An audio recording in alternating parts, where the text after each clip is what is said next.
नमस्कार, मैं रोशन कुमार मैथ गुरुकुल मानपुर गया जी से। आज मैं एक बेहद ही गंभीर और बेहद ही दर्दनाक और बहुत ही दुखद मुद्दे पे आप लोग के बीच आया हूँ।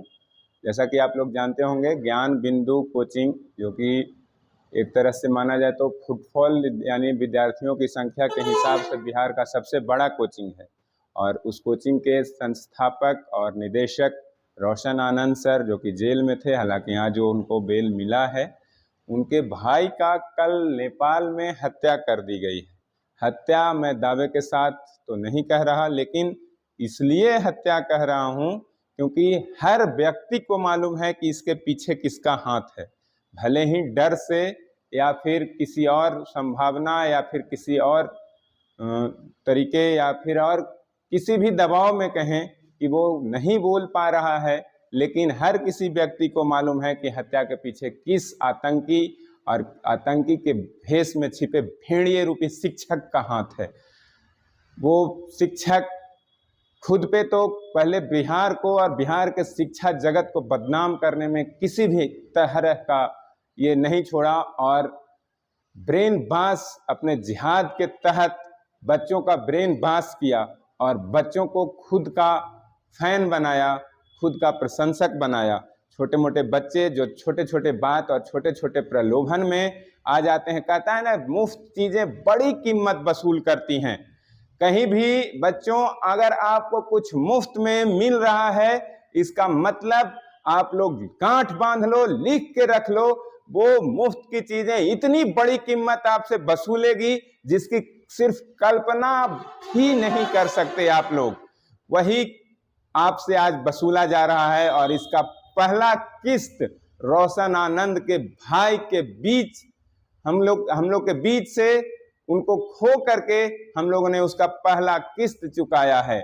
वो जो मुफ्त चीजें हमारे समाज को लेने का जो आदत पड़ा था, हमारे विद्यार्थियों, हमारे बच्चों को जो मुफ्त और कम दाम की चीजें लेने की जो आदत पड़ी थी, उसी का कीमत है आज रोशन आनंद का भाई प्रिंस यादव। और भगवान न करे अगर हमने ये मानसिकता नहीं बदला तो आने वाले समय में ऐसे कई प्रिंस हमारे बीच से गायब हो जाएंगे और हमें पता भी नहीं चलेगा।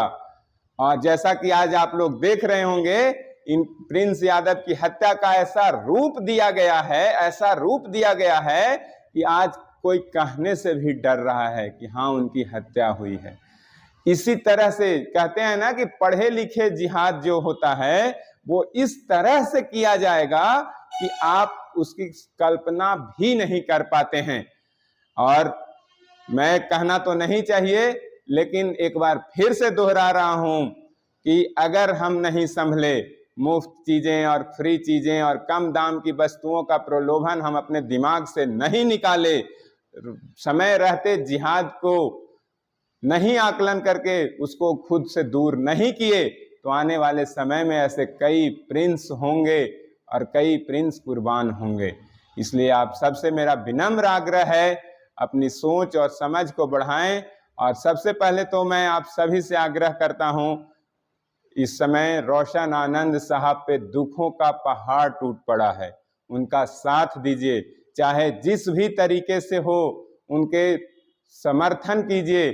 और उनका सबसे ज्यादा जो इस समय जरूरत है उनको, वो मानसिक सपोर्ट, मानसिक समर्थन का जरूरत है। आप अपनी साथ उनको अगर देते हैं तो वो परिवार, वो संस्थान और ज्ञान बिंदु जो कि बिहार का एक अनमोल तोहफा भी है, वो टूटने से बच जाएगा। क्योंकि कोई नहीं चाहेगा वो जिहादी कि वो ज्ञान बिंदु ना टूटे। रोशन आनंद ने पहले भी आगाह किया था जेल जाते समय कि भाई साहब, ज्ञान बिंदु को बर्बाद करने की ये बहुत गहरी साजिश है, लेकिन हम लोग उस समय नहीं समझे थे। आज जब उसका पहला किस्त हमने चुकाया है अपने समाज से एक अनमोल हीरे को खो करके, तो आज कुछ कुछ समझ में आना शुरू हुआ है। अपने बच्चों को मैं समझाना चाहता हूँ, आप कहीं भी पढ़ें, लेकिन टीचर की मानसिकता को समझ करके ही पढ़ें। और इसी के साथ मैं अभी विदा लेता हूँ।